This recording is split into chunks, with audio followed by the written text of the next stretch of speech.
Just make it up.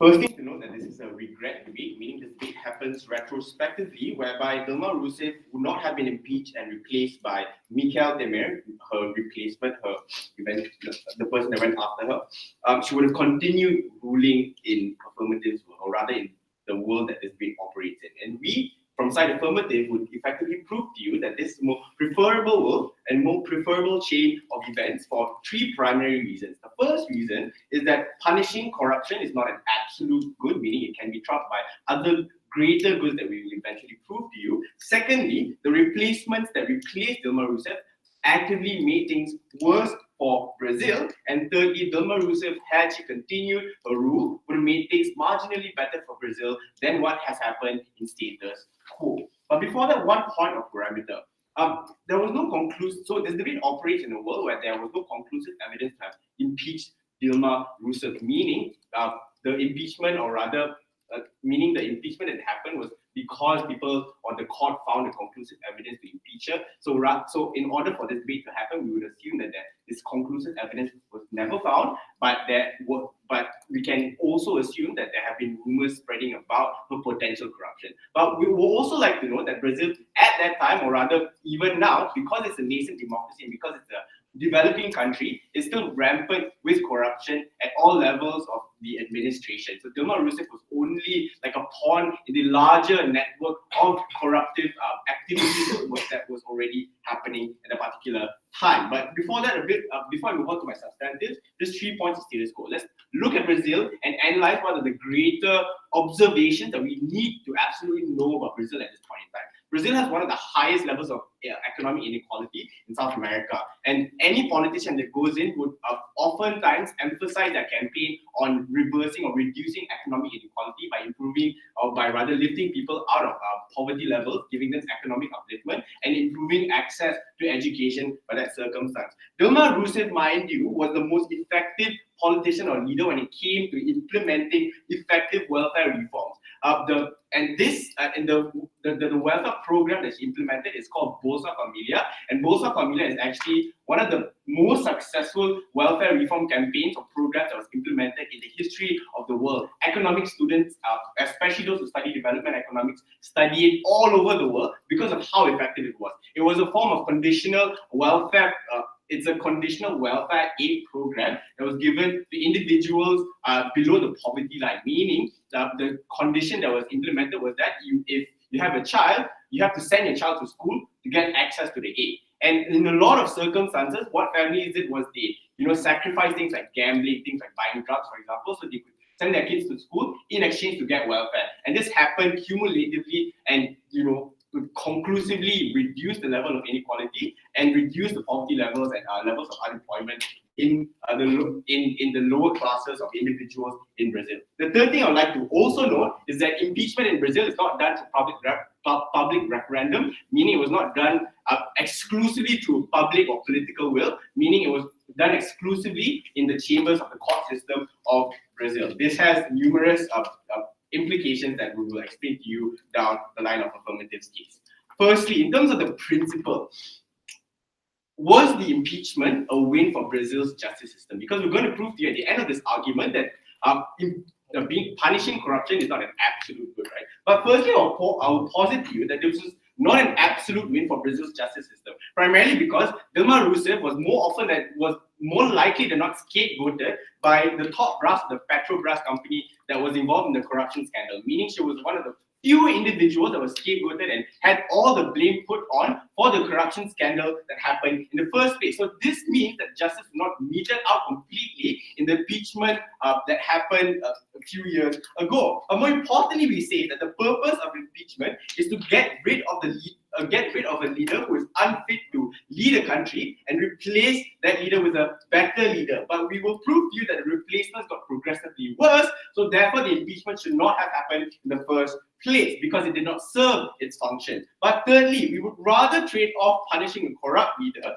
And the reason being, or as to why the trade-off is worth it, is because Brazilian individuals, given the fact that I told you that income inequality in Brazil is very high, prioritize the elevation of their lives through effective welfare policies over having politicians with perfect ethical standards or perfect ethical track record. And this is also compounded by the nature in which he committed corruption, committed corruption was not absolutely evil or was not absolutely malignant or maliciously committed against the Brazilian public. Because in fact, the nature of how she corrupted the corruption was in the name of the greater good for the Brazilian public because of how nascent democracies operate. So nascent democracies have high levels of inequality, meaning entrenchment of power among corporate classes and mega rich businesses whose largesse and lobby you cannot escape from if you're a politician. Because Dilma needed support and funding to finance a campaign to counteract the lobby powers and the largesse of these companies to enact Bolsa Familia efficiently. So she had to capitulate to the demands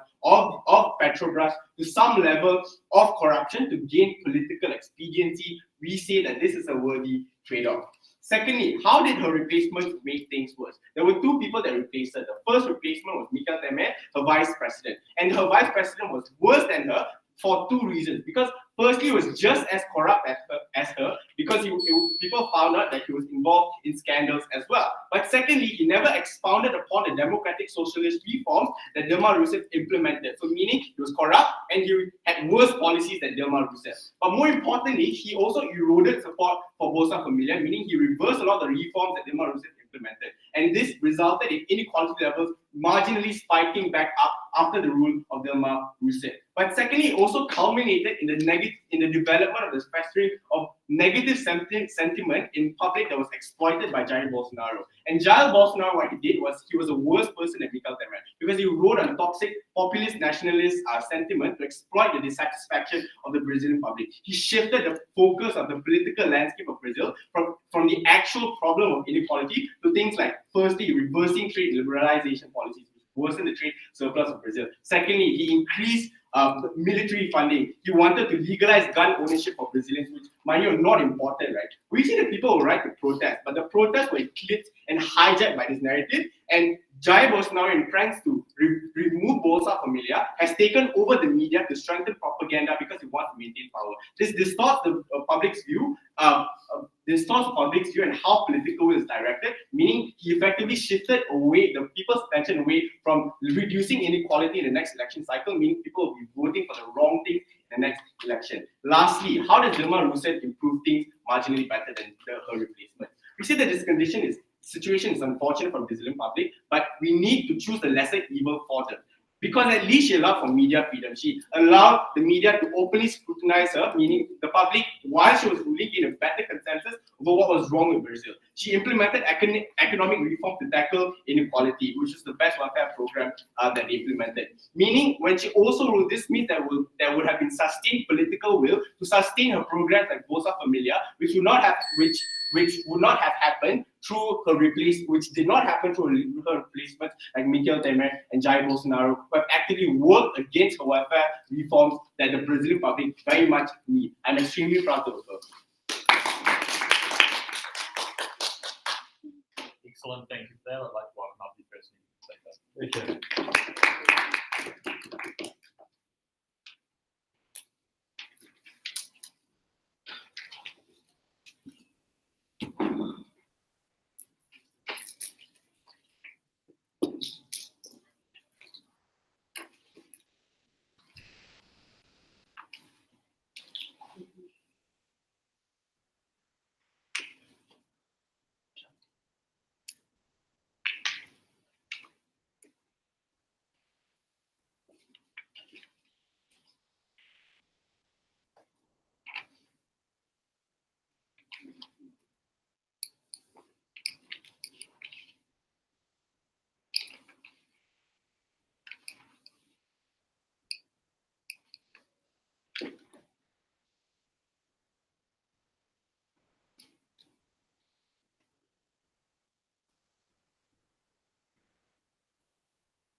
So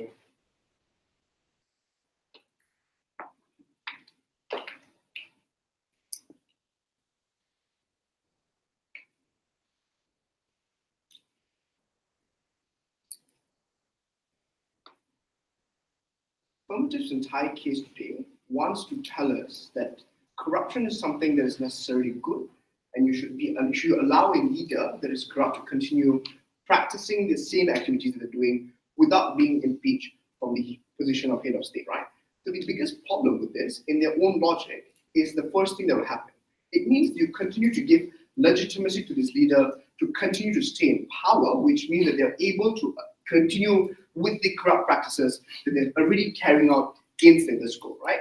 So the first thing that will happen in this specific instance is that they're going to be able to get even more corrupt in order to be able to consolidate their power even more. The worst outcome of this is that they will be able to consolidate so much more power, it'll make it extremely difficult for you to be able to have democracy in place and to be able to have check and balances that will be benefiting for the entire Brazilian state. This discussion needs to be about the importance of impeachment and in which circumstance it is effective, and in the affirmative today has failed to provide to us enough evidence on why not impeaching Rousseff at that particular point was something that is extremely important, and why you should never impeach a president in this specific instance. Here are the things that they told us today. They told us that you need to be able to have Dilma Rousseff in power because she's a good leader. She's someone that is willing to be able to help people. We believe that at the point at which you're corrupt and you're going to be swindling a lot of money into your private Swiss account, which was very proven when the Senate threw her out with a 38 to 27 vote, right? We believe that these are factors that are sufficient enough as evidence to be able to remove someone for being corrupt. We believe that the entire Bolsa Brasilia thing also was started by Lula, right? So this entire discussion is kind of mute. And we don't believe, why can't these same welfare policies continue to exist within status quo once they've already been started? And when the benefit is so large, I think we have economists all over the world ratifying it and believing that it's something that is extremely beneficial. Why would they simply start going away? So this debate needs to be shifting back about impeachment and where this is going to be going. So we believe that in a circumstance where you don't punish corruption, the biggest issue that's going to be occurring is twofold. First of all, you're going to be legitimizing the corruption of Rousseff, and the second thing that will happen right after this is that future leaders that are going to be in similar positions of power or similar situations are more likely going to be okay with being corrupt, because what is the worst outcome that's going to be happening? I'm not going to be losing the power that I have. I'm not going to be able to be charged in court in this specific circumstance, and I'm able to carry on my practices while consolidating this entire issue. Let's take a look, and before we carry on into this debate, I'm going to be explaining to you on two way factors, right? How Rousseff would continue to stay in power, and this importance of impeachment in this entire discussion today. First of all, Rousseff needs to be able to, for Rousseff to be able to stay in power, it's impossible for her to go through elections, because you already had millions of people protesting outside of the parliament at a specific point to remove her from power. You already have a large consolidation, you already have a large majority in a specific instance to not want her to stay in power because of the crimes that she's committed for corruption, which means that people are already unhappy with the illicit activities of removing money that could have been given to welfare. The same policies that they want to be able to defend will never be able to function fully, because now you have a leakage within the economy for personal benefits. Even if they want to be able to tell us that she did it for the greater good, we believe that that is something stupid, right? Because obviously she did it for a personal incentive to continue staying in power, to consolidate her power in that specific instance, and to have a retirement plan that is luxurious. The next instance that we need to realize is that the Senate impeachment is a direct attack on Dilma Rousseff, which means that they're penalizing her for corruption and removing her as a head of state. This itself is a symbol that the Senate is effective in carrying out the work that it wants to have. The similar strong support that you could have would never be able to occur in any other circumstance, right? So we believe that this impeachment becomes a right for democracy in this specific circumstance, because it's a self-proving it's a self-proving thing where you have the Senate being functional enough to be able to act as a check and balance in proving that democracy in the particular state works. What are the benefits of this on a very simple level? There are three things, right? First of all, you're able to prove that the Senate is sufficient enough as a check and balance method. Second, you're able to show that democracy can still be upheld. And third, you're able to prove that justice can exist within the society. And if you're going to be committing activities that are wrong, we're not going to be justifying it, we're not going to be normalizing, we're not going to be giving you the legitimacy to carry on with these activities in this specific instance. What are the outcomes that you want to fight for in today's debate? We want to be able to prove to you how serving justice for wrongdoings is something that's extremely important, and how maintaining the principle of democracy is something that is important when you're able to impeach someone like Dilma Rousseff. What is the importance of impeachment in this debate today? Because we haven't heard anything coming up from side from today, right? First of all, you're able to prove that you have a faster form of justice being carried out. Because more often than not, if you're going to be charged with corruption cases in court, the entire process can take months to years to even decades. We realize that in similar instances, it's very difficult for you to be able to charge with corruption in the first place because of the sheer length of evidence and the entire process that's going to be taking you. Second, when you have impeachment taking place, it is a signal that there's no tolerance for corruption or corrupt individuals within the particular state, which means that you are able to demonstrate democracy from happening in effect. We realize at the point at which if you're able to allow Dilma Rousseff to carry on practicing or being a political leader, especially a head of state, right? You're probably going to be seeing things that has happened similarly like in Malaysia, where you had Najib Razak not being able to be tried while he was still head of state. And you could only try him once he was kicked out of the entire party, right? I believe that in this specific instance, it also sends a deterrent signal to other individuals that they're being stripped of everything if they are going to be corrupt, which means they're going to be having lesser people being corrupt in this specific instance because they're going to be scared to be able to enact these activities or be involved in these activities. Here's the argument that we're going to bring out from side negative: how democratic principles and institutions should always be upheld in any circumstance, no matter who you are, no matter what kind of things you do, or no matter the net benefit is going to be much better, even if you're going to be carrying on being head of state, right? On a first level, what does this mean? This basically means that a lack of impeachment will automatically mean that the Senate is dysfunctional, which means that you're going to be having the loss of faith within individuals for the particular democratic systems that you want to be able to fight for. They wanted to tell us that it's beneficial for the people of Brazil to carry on being happy and being able to enjoy from these welfare support systems that are already in place. When you're going to be removing a lot of money from the specific places, you realize the allocation of resources is probably not going to be effective, which means that you're probably going to be reducing a lot of welfare that could have been given down to the lowest strata of society, which means that the poorest of poor that exists within society will not be receiving this kind of funding, right?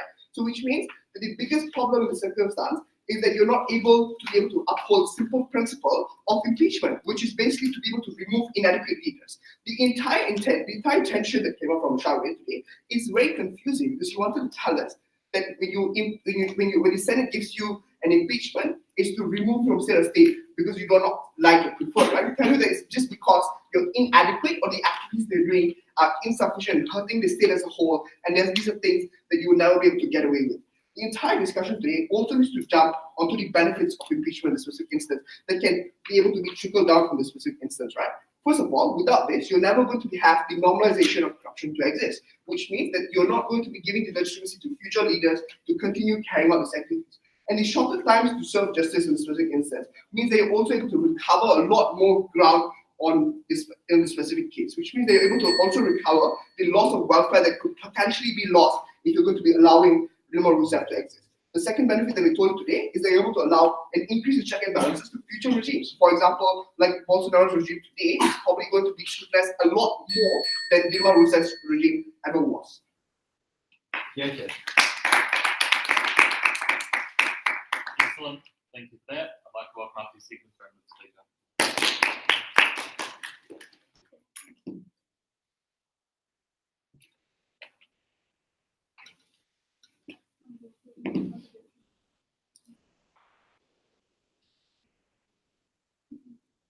The problem with side negative is they have to defend status quo.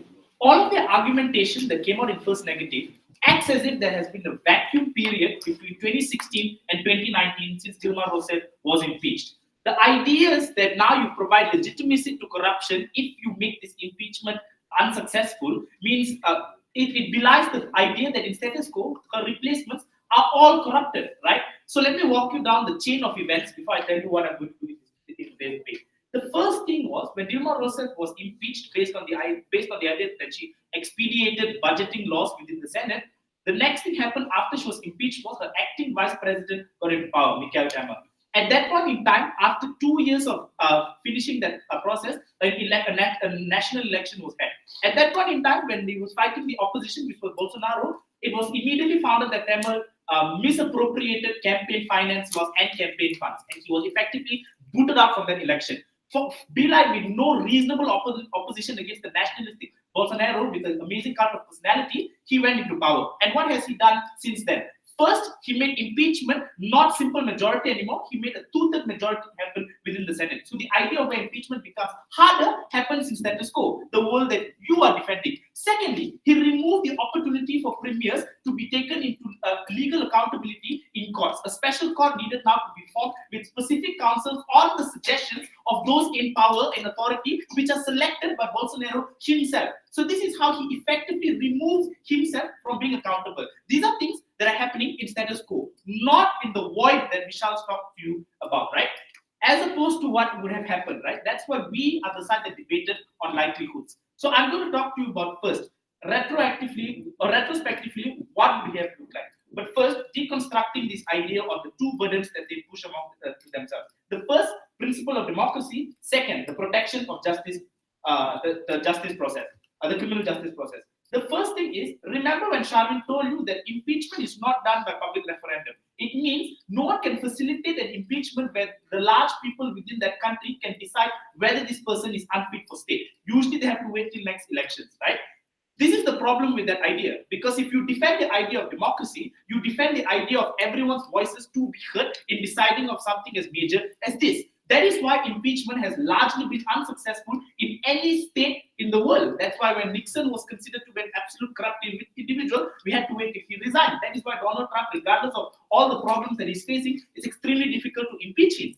This is the idea that they forward to you, that because you have successfully impeached, you protect the idea of democracy, which is in and of itself false. Because you don't give power to the people to decide whether this leader should be removed at that time in which you find corruption. So I think that basic premise, where just because one leader has been ousted doesn't necessarily mean that it is a reflection of whether or not democracy has been protected. Secondly, the protection of justice process. I think it's belying the idea of what it means to have a scale. Brazil is an inherently corrupt country. It is a country that is developing at its very initial stage. It means you still have problems of authority. You still have problems of bureaucracy. That was what led Dilma Rousseff to bypass certain laws within the Senate to pass the budget anyway, which eventually got her impeached because it was considered as corruption, right? So I think at this point in time, it's more about scale of harms, right? Rather than this protection of the justice system. Dilma Rousseff did not change any of the institutions which allowed her to be accountable. The fact that Senate still required a simple majority to impeach her at that time was remained when she got into power. The fact that she didn't change any of the court laws that treated her as an ordinary citizen meant that she protected the idea that she was similar to any other Brazilian individual on the street. The comparative to that is when Temer and Bolsonaro got that, they effectively removed these two things. They placed themselves higher above the average Brazilian individual because they wanted to entrench the power that they had within the government. I think in these two specific instances, you are the ones that destroys the idea of protection of criminal justice. So the two burdens that they set, which is first, protection of democracy, doesn't exist within the status quo, and secondly, the protection of this justice process is worse in status quo. The situation which they are supposed to defend, right? So I think in conclusion, the argumentation I think will largely fit into the frame of my argument, which is retrospectively, what would we have looked like? So what would have happened, right? Let's be charitable. The protests for nationalism or nationalistic pride, which started back in 2014, would have probably gotten a lot worse if she had continued to be in power after 2014, right? Since 2003, sorry. This only means that if she had maintained in power, she would have been the only individual, or she would have been the most important individual in the fight against ensuring that people would have prioritized welfare as opposed to this nationalistic pride. Why is this so? Because she's on the stage in which she controls the large aspects of how people behave and how people think. And she's the only person that can change people's mind based on the policy that she passes. I think it's very important to recognize at that stage in time when you have nothing, all you can think about is that you have your national identity. That's why the poorest of the poor in Brazil, all they care is about that World Cup. But fortunately, when Dilma Rousseff came into power, she was the person who revitalized the welfare program to ensure that everyone gets conditional welfare, so long as you provide individual empowerment to the people that matter the most. Not people who play football, but people who try to go to school. Then it led a large shift as to what people reprioritized in their lives. As opposed to simply being individuals who cared about a national identity, they complemented that with the fact that now you can improve your life and attain more money through jobs, education, university, and all that. That is why the push for her to maintain in power lasted so long. Most often times you notice that any person who got into power required a long time to entrench these beliefs. She was the only person who effectively put in a policy that was successful. Why does this matter? This matters because of several reasons.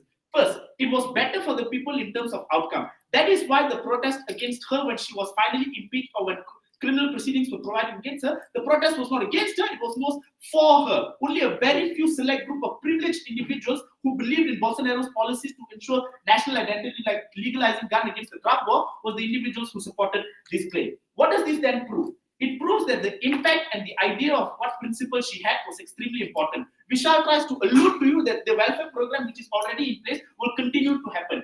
But Bolsonaro's party politics ran on the idea that he was going to limit government spending, he was going to increase autonomy to ensure that people had the idea of self-defense, and he was going to remove and redistribute money to people who were already privileged. That's why under his rule, the Bolsa Familia welfare program has been suspended indefinitely for the past 6 months, right? So if you want to tell me why these welfare programs will continue regardless, and his idea is economic people who are economists ratify this idea. Why a abrupt leader who controls national media, who has limited costs to struck against him, will succumb to international pressure from not countries, economists who study in universities is the reason why they cannot take this benefit as well.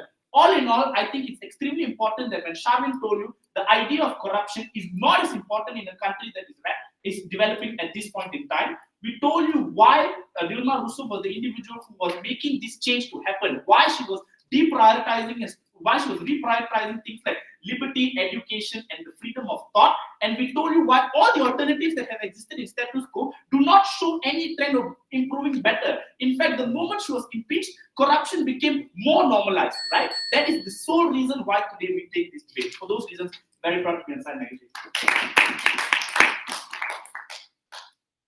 Excellent, thank you. I'd like to welcome up the second negative speaker.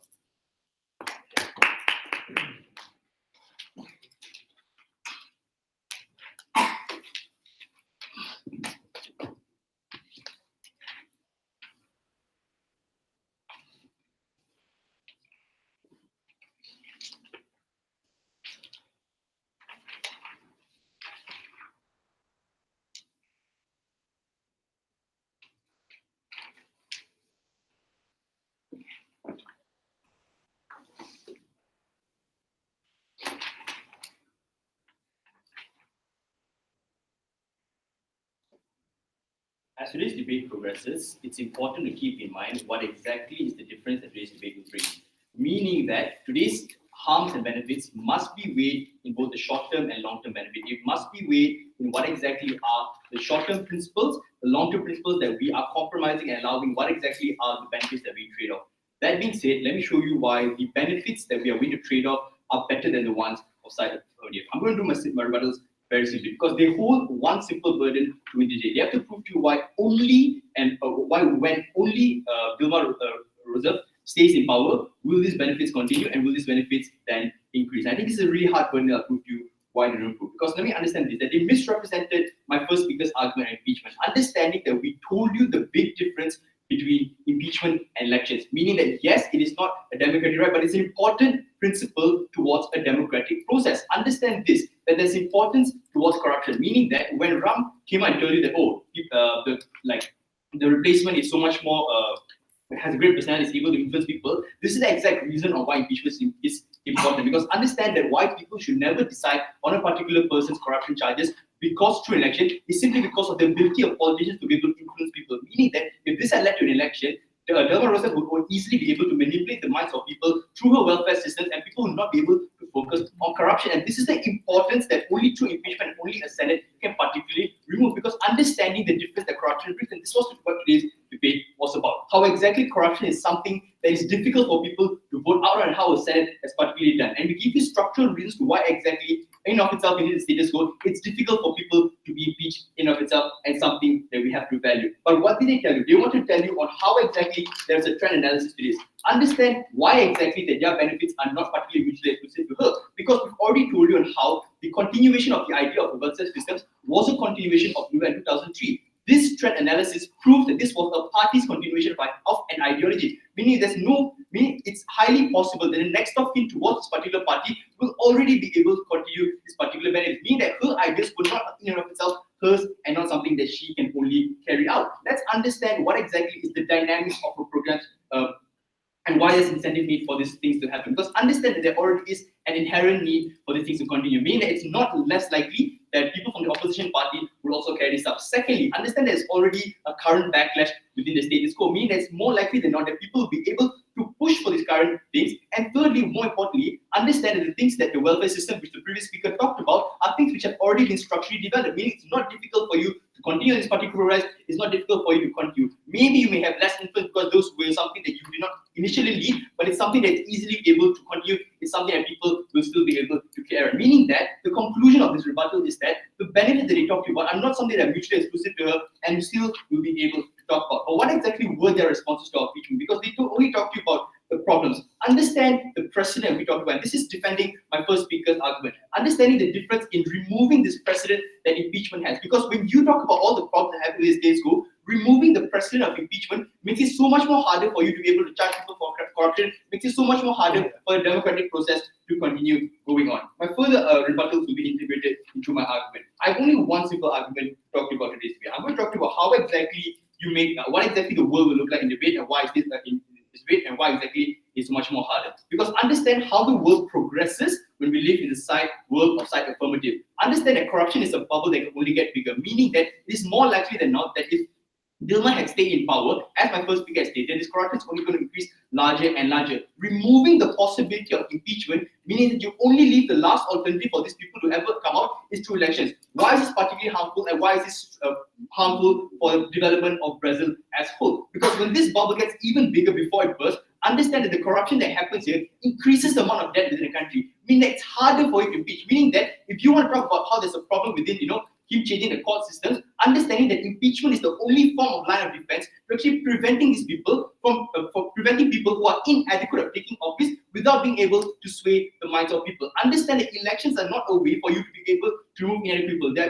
Their ability to represent what people want, but there should be some form of threshold to what exactly a leader should be. And we believe that this is something that should be decided by a Senate. Because if you remove the precedent of impeachment, you automatically remove a threshold of what exactly an adequate leader should be. And one of the reasons for that is corruption. So this is something that this two-third court or this new party court will never be able to do, because it should never be a representation of the people's choice on whether or not corruption is something that's good or bad. Secondly, understand what happens when this particular bubble becomes bigger. Because when this particular bubble of corruption becomes bigger, it's even more difficult. Meaning that if you want to fight a world where, for example, in the future, this election will be able to remove her from office, Brazil will be so indebted to a point where the new government that actually wants to try to recover it will be so much more, even more difficult to recover. Meaning that if you believe that justice is not of particular importance, at least value the fact that the economic advancement of Brazil is going to deteriorate continuously throughout the future. And understand this, what exactly is the biggest alternative that they lose underside affirmative?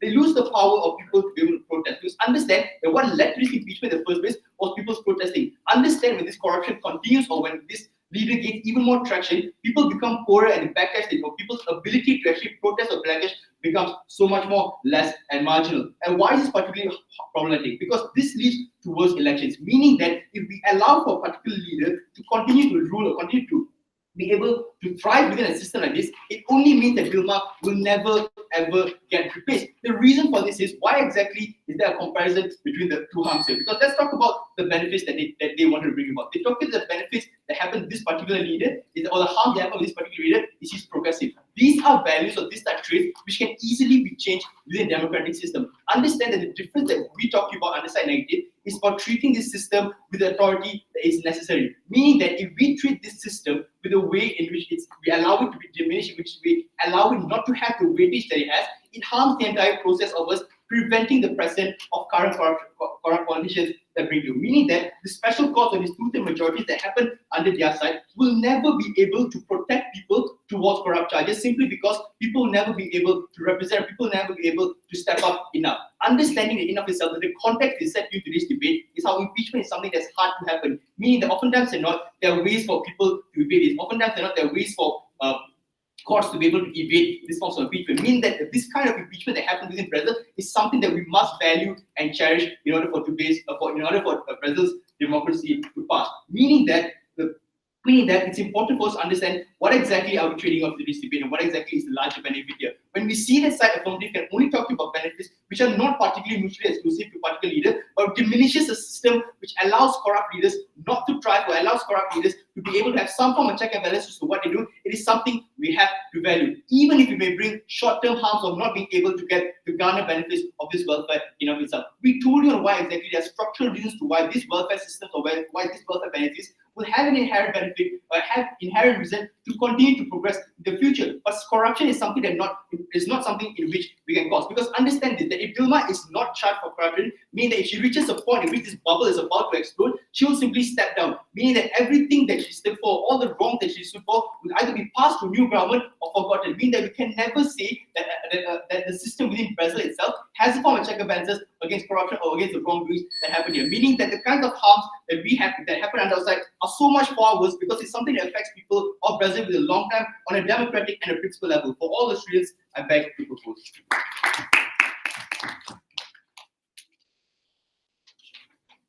Excellent, thank you. I'd like to welcome up the third panel speaker.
Debate, basically like why we regret impeachment, why it's better if she had stayed in power. Then I'll look into the principal contention of how actually we protect democracy. But the first thing to note is that this debate is not this House regrets impeachment. It's that we regret the specific impeachment of Dilma Rousseff at that particular time, comparing to the benchmarks of what Brazil has turned into today. Therefore, what our side is saying is that we regret the removal of a flawed but ultimately overwhelmingly benevolent leader of Brazil because it has ultimately paved the way for the erosion of the Brazilian democratic institutions. And that's something I don't think they have conclusively contended with on those grounds. So firstly, let's talk about why we think this impeachment proceedings, the result therefore were pretty regrettable, right? They told us that ultimately it's really good because now we know impeachment works. Like, I don't really think that's the main benefit in this case. We don't have to test everything just to know that it works. It has to work for a valid reason, one that is beneficial, right? And in this case, I really don't think it fulfilled that because now that everybody knows the impeachment proceedings work, the result of that was not putting into place someone who then thought, maybe I should be less corrupt so I won't be able to be impeached. Miguel Temer was ultimately also more, if not corrupt, than Dilma Rousseff. But also, next in was then Bolsonaro, which meant he knew that impeachment worked, but then he then thought, I'm going to make sure it doesn't work against me, therefore I will change impeachment laws, therefore it impairs the impeachment proceedings that you want to save so badly. So maybe, yeah, we know impeachment works, but then it only worked and possibly now will not work. I don't think they protected this proceedings in the long run.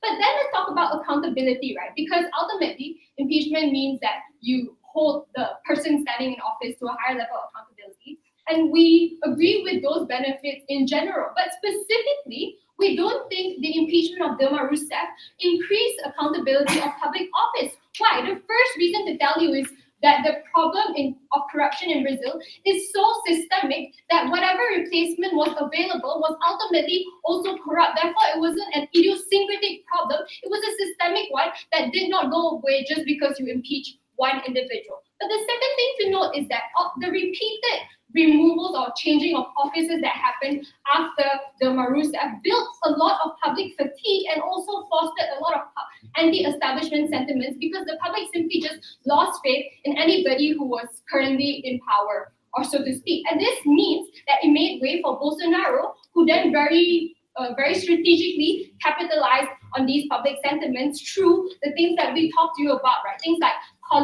very heavily populist policies, things like vilification of minorities, pitting groups of society against each other, and telling people that the marginalized are the ones to blame for our economic woes and we should just exclude them further from our societies. Having this very strong man cult of personality that kind of immunizes him against public criticism, things like clamping down on media freedoms, putting his own people everywhere so that reduced accountability actually happens. He gets to control more discourse. All of these go to show you how accountability has not fared well after the exit of Dilma, and therefore we think comparatively ours was better. They needed to engage and tell us, like, I don't know, show positive trends or something that showed you why all of this could be reversed or restored, but they didn't do that. Comparatively, what did we tell you? We told you that Dilma Rousseff has a huge incentive to continue doing good by Brazilian people because of the factor of performance legitimacy, right? She built this hugely successful endeavor that was very good for the welfare of Brazilian people. And the only response we got from that side was, well, we can do it too. We can also do that if it's so great, in fact. But I think this was an extremely lacking response. Why? Because it simply didn't happen. They rolled that back over, and there's no sign of them ever wanting to restore that for a few simple, concrete reasons. The first is that it's so associated with Dilma Rousseff's reputation, it's her political legacy, that it's really political suicide if you ran and rallied against that establishment and all their policies, you shat on them heavily in the campaigns and all that, then get into power and do something to similar effect. It really just doesn't work optically, which is why you will never see public political will for those things to be replicated ever. But also number two is that it simply does not jive with the strategies that we see in Bolsonaro. So those things I talked about earlier, populism, vilifying of minorities, it goes against, like, it's the actual opposite of what these welfare programs stand for, which is why if anybody was going to implement it, it will never be him. But also, I don't think he needs it to keep his supporters happy. In fact, I'm not even sure he needs to keep his supporters happy to stay in power already. Because like a lot of wannabe dictators who you see rising up in today's world, he shows all the template symptoms of having that, which is to say him wanting to be in power, him focusing all support upon himself, him blatantly disregarding all public institutions of check and balance like media freedoms, also just simply in showing all the signs of wanting to be a strongman leader, tell us that he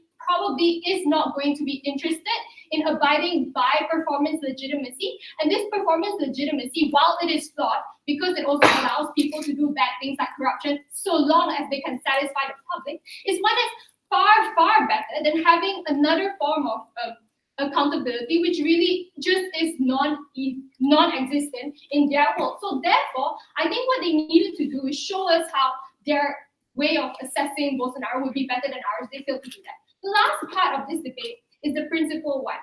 And they basically said self-determination is really important. People were so unhappy, they were willing to protest. But I think the ability of people to successfully protest also actually can be seen as a benefit on our side, because that means that the public was enfranchised enough that they weren't starving, they could go out on the streets. But I think what's indicative of that also is that this means that what people wanted might have been flawed in their own minds. Meaning to say, oftentimes you take for granted the benefits you already have because you think you can strive for better, because you think you will never lose what you already have.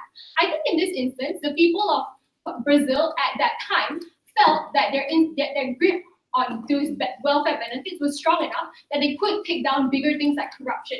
But I think they were overly ambitious and possibly took for granted those stable benefits. And now that they've lost it, I'm not sure what the value of them being able to retain that right to self-determine is. Because as we see today, that right is fast being eroded. So ultimately, I think that right would have been better preserved under our side. Thank you.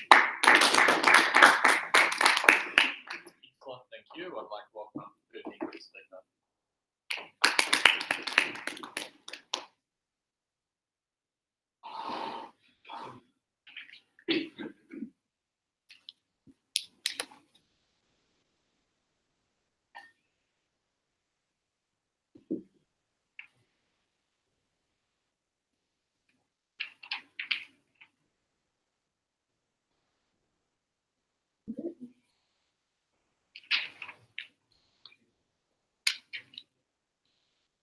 I think this was a very messy debate. I don't think it was set up very well. So I think I will end this debate by answering 3 questions. Number 1, was it necessary for us to impeach Dilma? Number 2, were the replacements really as bad as side affirmative necessarily wanted to make them out to be? And number 3, what does the normalization of corruption and the legitimacy of the future for the future leaders necessarily mean? So let's move into the first question, right? Like, was it really necessary for us to impeach Dilma Rousseff? So let's look at her economic developments as of 2016, 2017, when she was impeached around the area, right? Understand in 2016, employment was at 11.5%, which means to say that like a large or vast majority of Brazil weren't working, which means to say that you probably are engaged in illegal activities such as gangs or your favela activities, right? There was actually negative growth, which means to say that your GDP was actually going down per capita, which means to say that people on the ground were actually getting poorer. Inflation was at an all-time high at 8.7%. Unequal income lessened, but there's no productive use for this income. Understand that as inflation goes up, even though poor people and the best case scenario of the Bolsa Familia program gets more money, understand that the ability of purchasing power of those people who are like literally the most disenfranchised, doesn't change, right? Which means to say that it's probably still worse off for these people. The Bolsa Familia program in and of itself wasn't even started by Dilma Rousseff. It was started in 2003 by Lula da Silva, which was her predecessor, right? Which means to say that the previous president of Brazil, which means to say that Dilma Rousseff had very little, if anything, to do with this program in and of itself. But let's talk about the corruption, right? Because understand that she swindled away $3 billion from Petrobras, which is a national oil company, and also Electrobras, which is an electricity company, which was owned by the state, right? Understand that there was $3 billion worth of corruption and bribery involved with the charges that was brought to the Senate. But then they want to tell us, was it really a structural problem? Because they told us that corruption was just inherent in Brazil. Number 1, no, she was the enabler of this, which means to say that she constantly bribed and provided kickbacks to top executives of Petrobras and Electrobras constantly, which means to say that she's opted into the system. But number 2, even if it was a structural issue, I think that this serves as more of an incentive for her replacement to change the system at B, right? So let's talk about the fiat, because understand that if push comes to shove, I think that in their world, if she felt like she was going to be impeached or she was going to be elected out in the next election, I think she would have taken away impeachment checks in and of itself. So them telling us that Bolsonaro has done this and he's really, really bad, I think Dilma would have done it in and of itself. I think that if she was necessarily in power, understand that you probably had increased corruption, increased consolidation of power to the fact that she would not have been elected out. Understand that this prolongs the time for us to get justice in and of itself, which means to say that your corrupt executives from Petrobras and Electrobras probably would have still been in power. It makes corruption worse in and of itself because you entrench the cycle of corruption to tell the next person that it's okay and you need to do it in and of itself, which means to say that Brazil's economy would have probably been worse in the long term. So understand that she probably wouldn't have any incentive to increase or pander to people because she can literally steal elections, because in 2014 she won a very narrow margin, and that too was because of corruption and bribery and kickbacks to top executives in order to corrupt the system, which means to say that when she took power from Lula and stole the 2014 election, I don't think that she doesn't think that she's going to lose. So what's the incentive to make people on the ground happy? So I don't really see why she's going to be better or a better alternative in and of itself. But let's talk about the debt increase, right? Because understand that essentially the starter of the Senate's impeachment trial was the fact that she was illegally manipulating the federal budget to conceal the size of the deficit, which means to say that Brazil was essentially going bankrupt and she was hiding that fact from the people. Essentially, she was depriving people of income and therefore would have led to Brazil's bankruptcy in the long term, right? Which means that people on the ground would be worse affected when you have no income, you have to declare bankruptcy and borrow money from the IMF, right?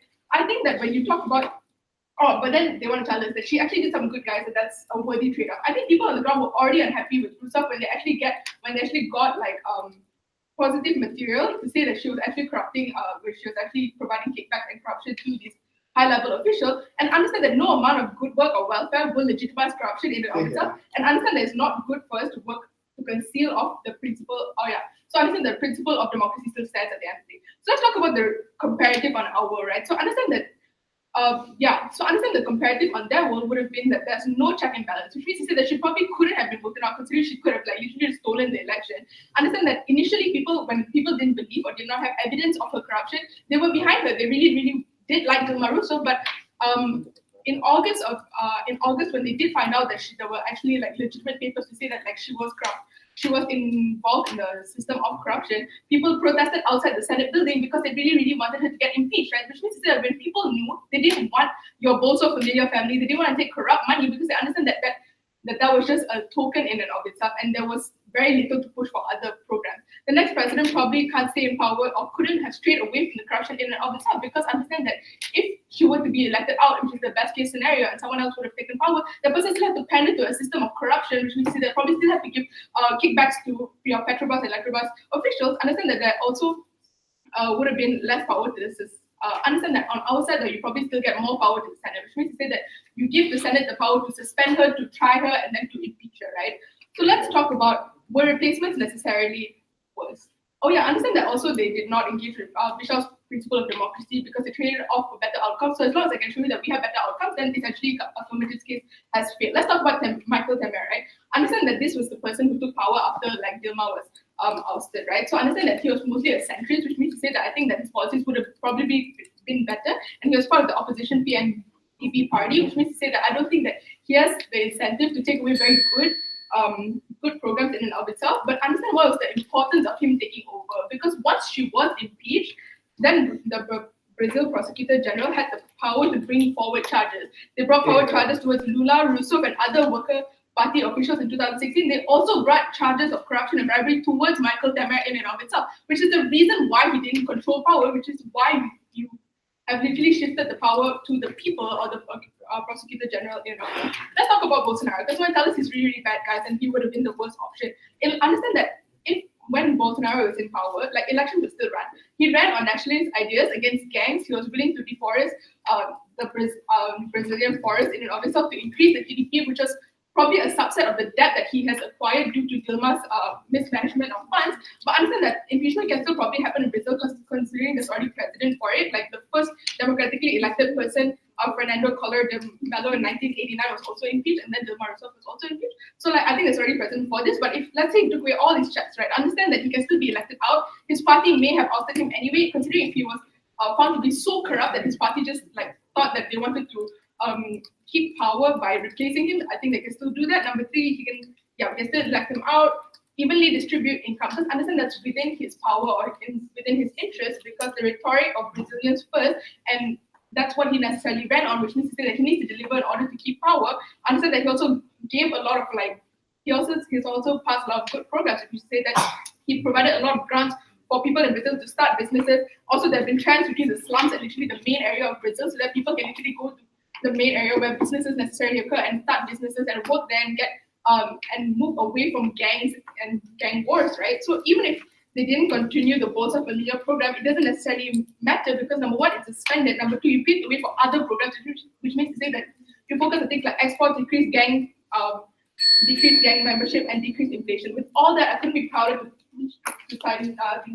Yeah. Okay, excellent. I'd like to welcome up Nick to reply.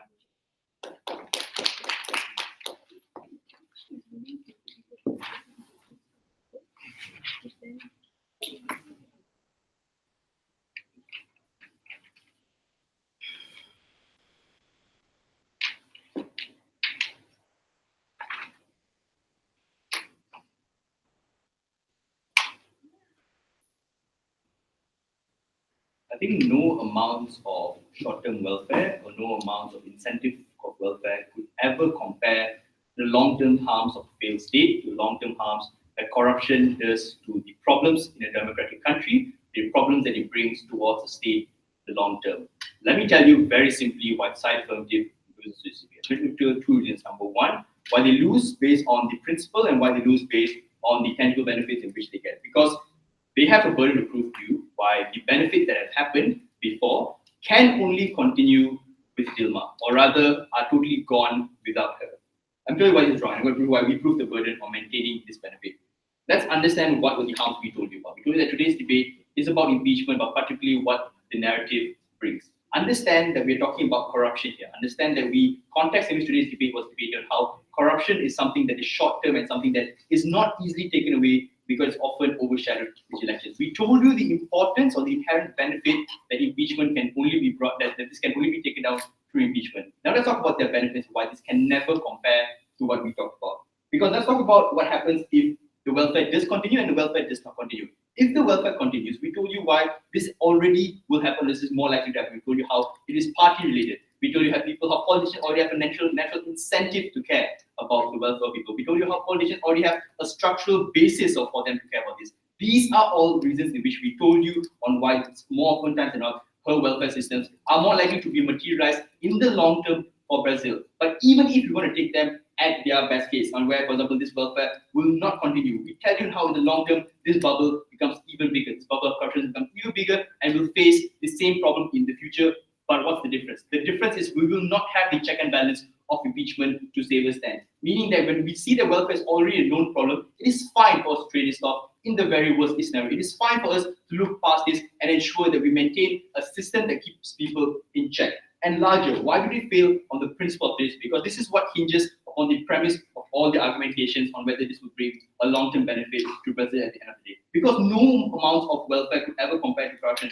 Understand this. Understand that we are a side negative. It is completely fine with you changing, impeaching presidents over and over and over again. We are totally fine with this because it at least maintains a system in which we can move towards improvement. If we allow a system in which, we compromise, a system in which we allow to compromise short-term forms of development because of a larger overarching principle, this is when long-term development of a country such as Brazil will never happen. This is when we live in the world. So let's I'm going to end this reply. We try and walk you through what kind of world we live in inside Affirmative. We live in a world where, for example, people will never be able to will never be able to change the presidents which are corrupt. We live in a world where people will never be able to change the kind of corruption that happens simply because you never acknowledge the problem. Meaning that the courts in this country, the courts within Brazil are only going to become worse. Meaning that if we want to live in a world where we do not regret this, if Dilma gets stronger, this is highly harmful because of the bubble which gets worse. But let's talk about the alternative in which she gets weaker, meaning that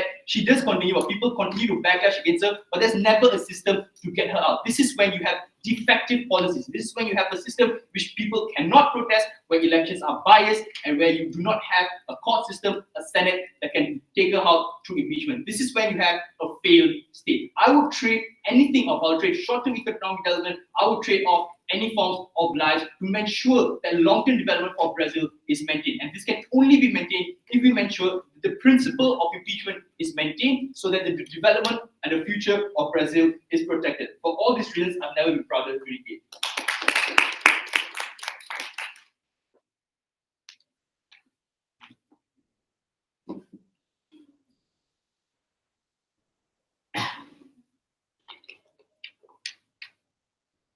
I will ask two questions. First, will we change a corrupt state? And secondly, do we hamstring the democratic process? But before any of that, bear in mind that they are defending status quo. When they tell you things like the court system will only get worse if Rousseff was in power, they have to provide a likeliness of mechanisms to prove why that will be worse than Bolsonaro creating special courts where he elects the judges to judge him in event he gets caught for any problems, right? So this is the problem with side's negative case. They keep telling you that they will defend the idea of beautiful principles of democracy without telling you why in status quo that principle doesn't exist or isn't practiced. And I think that is why we take today's debate. Will we change corruption? I think this idea is this. Brazil, or we never pointed to you in any of our speeches that we would live in a perfect world if Rousseff was is head of state. We told you that on comparison, she is better.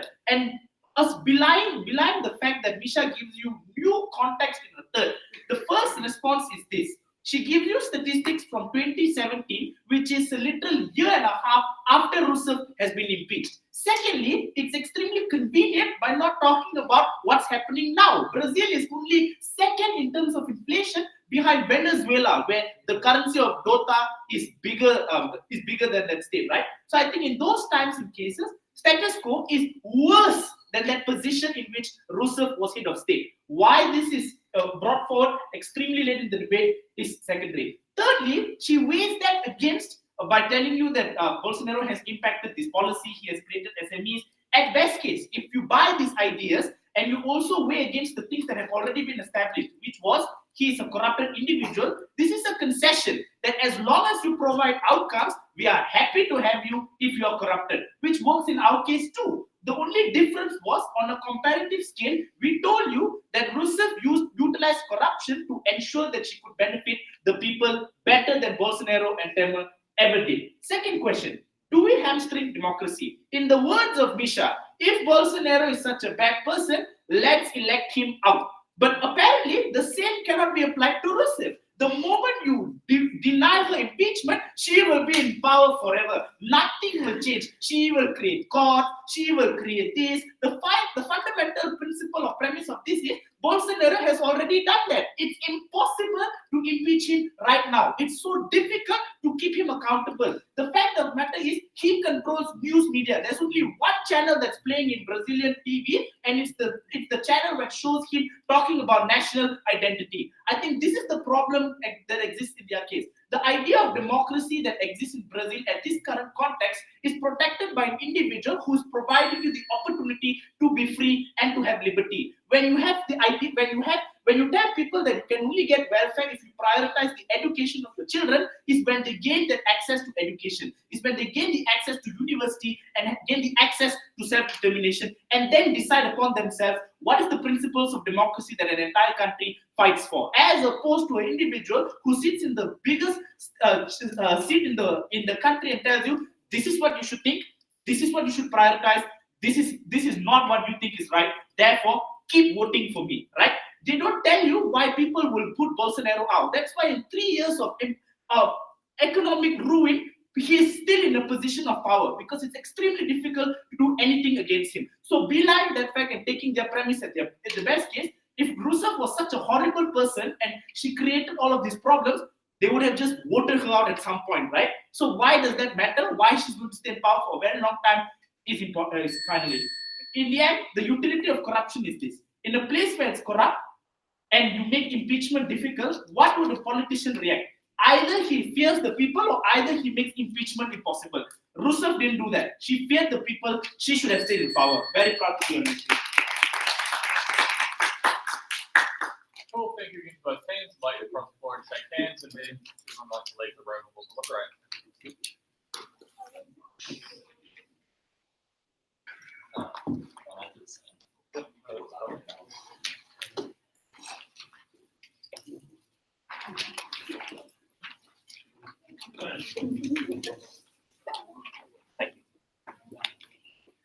you.